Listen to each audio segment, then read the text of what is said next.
오늘은요, 조금 무거운 이야기로 문을 열겠습니다. 지난해 일어났던 송파새 모녀 사건, 여러분 아직도 기억을 하실 겁니다. 큰딸은 만성질환으로 일을 할 수 없었고요. 또 실질적인 가장 역할을 했던 어머니는 부상으로 실직 상황에 처해 있었다고 하는데, 그럼에도 국민기초생활보장제도가 요구하는 조건에 맞추지를 못해서 아무런 그런 좀 도움을 받지 못하고 결국에 극단적인 선택을 할 수밖에 없었다고 합니다. 정말 마음이 아팠던 게 그분들이 이제 돌아가시면서 그 밀린 전기세입니다 하고 기억나요. 현금을 얼마 네. 해서 너무 열심히 살려고 했는데 그게 안 됐다는 것에서 정말 마음이 아팠거든요. 근데 한 가지 그래도 조금 다행인 것이 그런 사건 이후에 복지 사각지대가 있구나라는 게 국민 인식이 되고 또 제도 개선도 좀 이루어진 것 같더라고요. 그래서 오늘 공감통에서는요, 긴급복지 지원제도에 대해서 자세히 알아보는 시간을 가지려고 합니다. 네, 함께 이야기 나눌 분 모셨습니다. 서울여자대학교 사회복지학과 정재훈 교수님입니다. 안녕하세요. 네, 안녕하세요. 안녕하세요.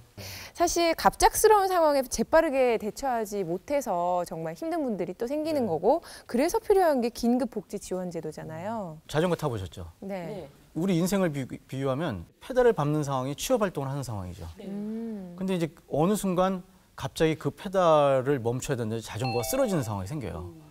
그럴 때 그 쓰러지지 않게 받쳐주는, 그다음에 잠시 앉아서 한 10분 휴식하고 자전거를 다시 타고 갈 수 있게 해주는, 이제 그런 역할을 하는 게 이제 긴급복지 지원제도라고 할 수 있는데, 긴급복지 지원제도는 2004년에 대구에서 당시에 5살 그 아이가 영양실조로 이제 죽는 사건이 납니다. 이제 그게 사회적 여론을 환기시켜서 이제 2005년 이제 법 만들고, 그 다음부터 이제 시행을 하는데 송파 세모녀 사건을 계기로 다시 한번 또 이제 개정이 되는.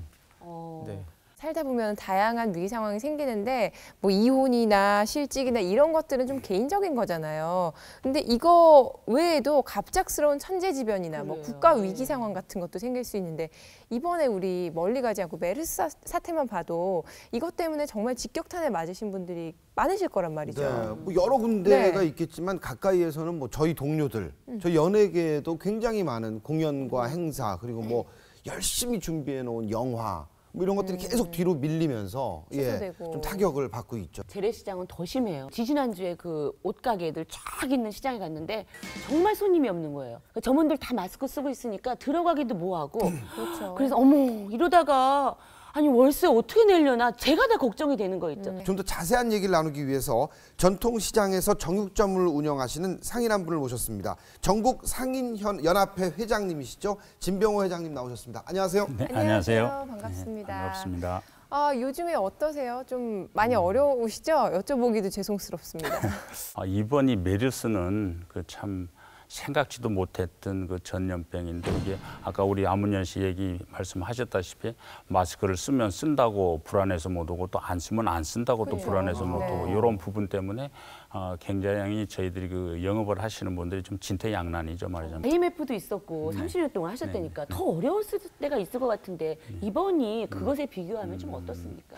겪어보는 것 중에서는 이번이 제일 심각한데요. 이 심각한 게 빨리 끝나줬으면 좋겠는데 이게 안정이 된다고 그래도 소비자들이 과연 많이 나와 주겠느냐, 이런 부분이 제일 걱정스럽습니다. 진짜 생각지도 못하고 계시다가 정말 많은 분들이 정말 당황하셨을 텐데, 이렇게 메르스 사태처럼 불가항력의 갑작스러운 위기가 닥쳤을 때 정말 이때 필요한 게 긴급복지 개념이 좀 더 확대되어야 할 것 같다는 생각이 들어요. 긴급복지 개념은 이제 확대가 돼야 되는데, 이제 확대돼야 되는 근거가 무엇이냐? 나는 정말 최선을 다했는데 나의 의지와 상관없이 그런 어떤 구조적인 문제 때문에 생기는 위험을 사회적 위험이라고 저희가 표현하잖아요. 분명히 국가가 어느 정도 역할을 해야 된다, 아니면 적극적인 역할을 해야 된다. 일단 이렇게 말씀드릴 수 있을 것 같습니다. 네.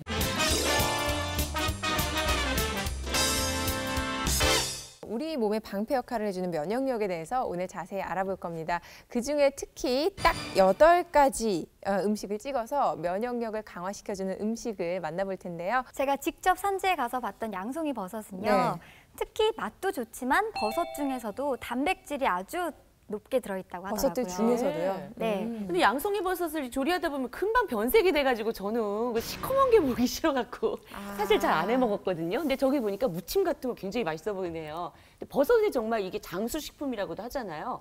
어떤 성분 때문에 그렇게 붙여진 별명입니까? 버섯에는 베타글루칸이라든지 레티난과 같은 한 6종류 이상의 다당류들이 많이 들어 있습니다. 특히 레티난 성분 같은 경우는 암세포를 직접 공격하기보다는 이런 면역 세포들을 향상시켜서 면역력을 증진시키는 데 굉장히 탁월합니다. 근데 조금 전에 장석일 원장님께서도 햇볕을 많이 쬐라고 하셨잖아요. 네. 그 이유 중에 하나가 비타민 D를 합성하기 위해서인데 이런 버섯 같은 종류에서는 이 비타민 D의 전구체 형식으로 많이 들어있어요. 네. 그래서 중요한 면역세포의 중요한 보급원이라고도 할 수 있습니다. 8가지 음식 중에 이제 양파가 있었잖아요. 근데 정말 최근에 네. 말도 안 되는 소문이 양파 5개를 실내에 놔두면 메르스를 예방할 수 있다. 면역력에 좋다는 말이 이제 와전이 된 것 같은데 예, 어떻습니까, 선생님? 사실 양파는 면역력을 높이는 데 또 대표적인 식품이라고도 할 수 있습니다. 특히 우리 콜세틴 성분이라는 것들이 들어있어서 혈관, 모세혈관이라든지 혈액을 맑게 해주는 데 굉장히 탁월한 효과가 있는데 이런 콜세틴 성분이 또 양파의 껍질 표면, 그 붉은 막이라든지 주황색 막의 거의 90%가 다 다 들어있어요. 벗겨내는데. 그렇죠. 그래서 양파를 효과적으로 드시기 위해서는 양파 껍질을 한 물 1리터에 양파 껍질막 1개 정도를 넣으시고 20-30분 정도 은근한 불로 우려주시면 건강도 저렴한 가격으로 충분히 챙기실 수가 있으십니다. 제가 찾은 그 8가지 네. 음식 중에서 토마토에 대해서 이야기를 좀 토마토. 해드리고 싶은데요. 빨간 토마토에는 붉게 만들어주는 리코펜이라는 성분이 들어있는데요. 리코펜은 면역력을 올려주는데 아주 좋다고 합니다.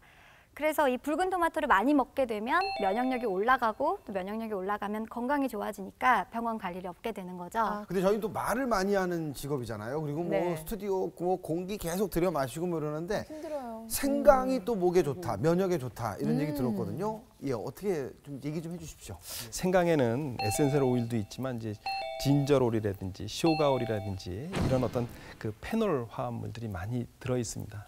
특히 진저롤 같은 경우는 항균 작용도 있고 항암 작용도 있고 우리가 이제 유전자 변형 뭐 이런 거 얘기 많이 하는데 DNA 손상받은 것을 방지하는 역할도 가지고 있어요. 그래서 굉장히 사실 큰 역할들을 하고 있어요. 최근에 와서는 젊은 여성들한테 굉장히 그 속색이는 질환 중에 하나가 편두통이거든요. 저도 있어요. 편두통도 줄여주고 혈압도 낮춰주고 그렇습니다. 어때요, 선생님? 브로콜리하고 마늘 어떤 도움이 있습니까? 브로콜리나 마늘 같은 경우는 약간 화하면서 쌉쌀한 특유의 향이 있잖아요. 매워요. 네, 근데 사실 그 안에는 글루코시놀레이트라고 해서 황화합물이 들어있어요. 네. 이런 것들이 세포 안에 있는 독소를 체외로 배출시킨다든지 그리고 세포에 산소를 공급해서 혈액을 공급을 원활하게 해준다든지 해서 면역력을 향상시키는데 굉장히 탁월합니다.